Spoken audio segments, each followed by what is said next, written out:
হঠাৎ করে কাদার মধ্যে গাড়িটা সবাই মিলে টানছি কেন আজকে তোমাদেরকে এই ভিডিওটার মাধ্যমে বলবো। সো হ্যালো এভরিওয়ান, আমি দোলন চলে আসলাম নতুন একটি ভিডিও নিয়ে। আশা করছি সবাই খুব ভালো আছো, আমিও খুব ভালো আছি। সো ফাইনালি আমরা 1 থেকে 1.5 মাস পর বাড়ির জন্য বেরিয়ে পড়লাম। কারণ কি আমাদের বাড়িতে কালকে বিশ্বকর্মা পুজো আছে আর আজকে হচ্ছে বিশ্বকর্মা পুজোর আগের দিন।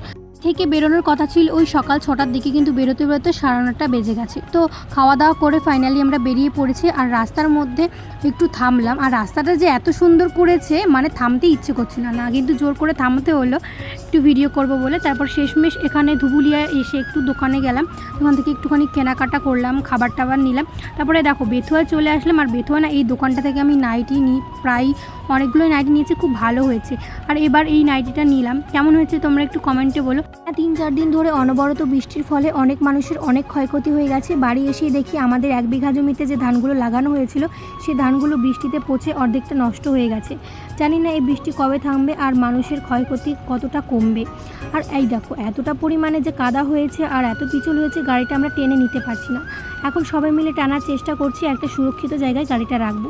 আর আমাদের বাড়ির সামনে যে রাস্তাটা দেখতে পাচ্ছ, এই রাস্তাটা কবে জানি না ঠিক হবে। অনেক চেষ্টা করা হয়েছিল রাস্তাটা ঠিক হবে বলে, কিন্তু হচ্ছেই না, কেন করছে না জানি না।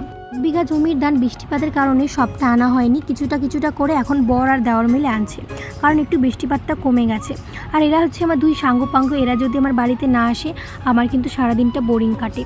আর দেখো 3-4 দিন বৃষ্টি হওয়ার ফলে কিন্তু মাঠে জল বেঁধে গেছে, যার কারণে চাষিদের ফসলাদি নষ্ট হয়ে গেছে। এবারে ভাবলাম শ্বশুরবাড়ি এসে মাঠ থেকে মাছ ধরা শিখবো, সে আর হয়ে ওঠেনি। এখন বর আর দেওয়ার মিলে কিন্তু অনেক কষ্ট করে মাঠ থেকে ভেজা ধানগুলো আনছে। বিকেলবেলার জন্য রান্না করব, তাই জন্য প্রস্তুতি নিচ্ছি। কি রান্না করা যায়, তো ভাবলাম যে ডিমই রান্না করি। ডিমটা যেহেতু খুব সহজ রান্না করাটা, আর উনুনে রান্না করতে কিন্তু আমার বেশ ভালোই লাগে, কিন্তু আমার একটু ইচিং হয়।